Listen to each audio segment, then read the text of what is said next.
आज हम लोग दिल्ली सल्तनत के पांचवें वंश के बारे में पढ़ेंगे, जिसका नाम है लोदी वंश। आपको पिछले वीडियो में मैंने पढ़ाया कि पहला वंश दिल्ली में गुलाम वंश, दूसरा खिलजी वंश, तीसरा तुगलक वंश, चौथा सैयद वंश और पांचवा और अंतिम वंश जो दिल्ली पर शासन किया वो है लोदी वंश। आपने देखा होगा, पिछले वीडियो में मैंने बताया कि हर वंश की स्थापना अपने पिछले वंश की हत्या करने के पश्चात ही हुई या पराजित करने के पश्चात। लेकिन ये जो पांचवा राजवंश लोदी वंश है, ये बड़े प्रेम से इनको शासन मिल गया। तो सैयद वंश के एक शासक थे जिनका नाम था मोहम्मद आलम शाह। क्या नाम था? आलम शाह ने इनको हैंडओवर कर दिया। क्या कर दिया?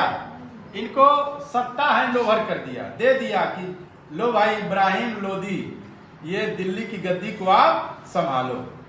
तो इब्राहिम लोदी ने दिल्ली की गद्दी बड़े ही आसानी से ले लिया और जो बहलोल लोदी, इब्राहिम लोदी तो बाद में आएगा, बहलोल लोदी ये दिल्ली की गद्दी को बड़े आराम से प्राप्त कर लिया, जो मोहम्मद आलम शाह के द्वारा प्राप्त हुआ, जो सैयद वंश का था। क्लियर हो गया?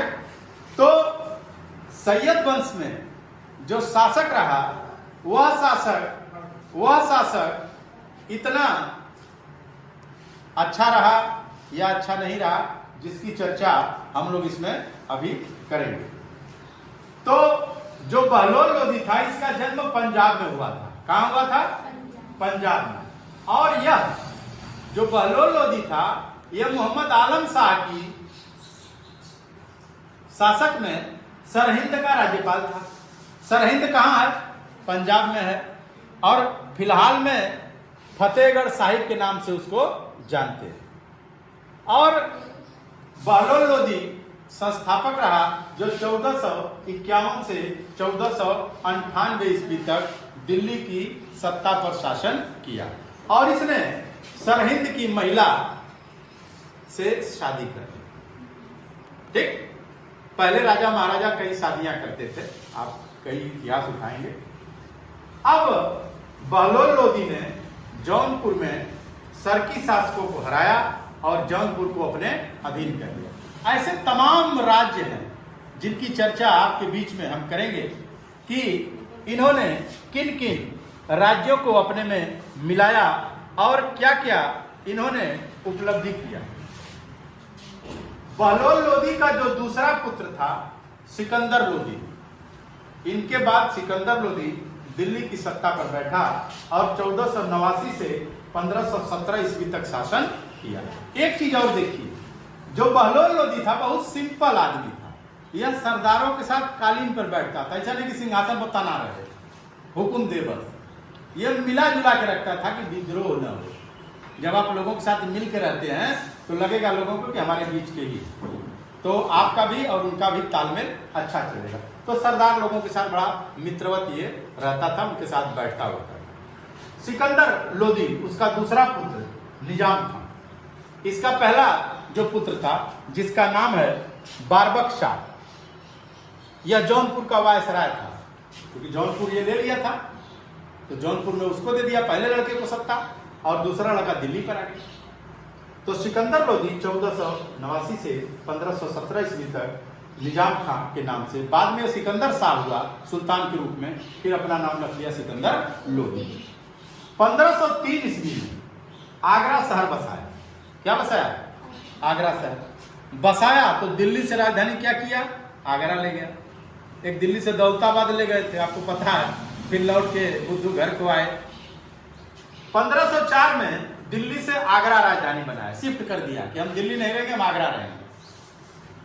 उसने सिकंदर लोदी ने आयुर्वेदिक ग्रंथ का अनुवाद करके फरहंगे सिकंदरी, जो किताब अनुवाद किया उसका नाम था फरहंगे सिकंदरी। भूमि पैमाना इसने बनाया गज ए सिकंदरी। क्या बनाया? जो 30 इंच का था। क्या इंच का था? 30 इंची का था गज ए सिकंदरी, भूमि नापने का सबसे पैमाना। उसके बाद सिकंदर लोदी का एक पुत्र इब्राहिम लोदी, अंतिम पुत्र जो था सबसे छोटा इब्राहिम लोदी 1517 ईस्वी से 1526 ईस्वी तक ये दिल्ली की शासन पर काबिज हुआ। 1518 में खतौली की लड़ाई में पराजित हुआ। उसके बाद भी लड़ाई और विद्रोह चलता रहा और इनका समापन हुआ जब भारत में बाबर आया 1526 में। कब आया?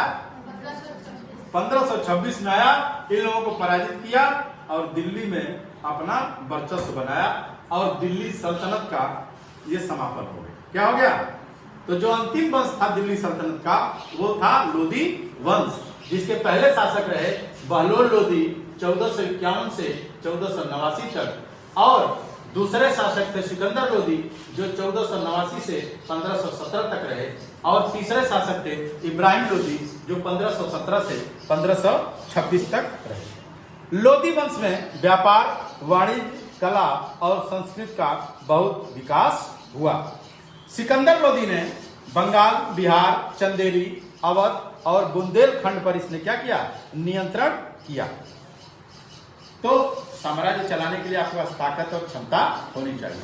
तो ये रहा दिल्ली सल्तनत के अंतिम वंश का इतिहास। इस वीडियो को आप देखें, लाइक करें, शेयर करें और सब्सक्राइब करें और लोगों को बताएं। अगर कमेंट में कुछ आपको जिज्ञासा हो आप जरूर इसको बताएं। बहुत बहुत धन्यवाद।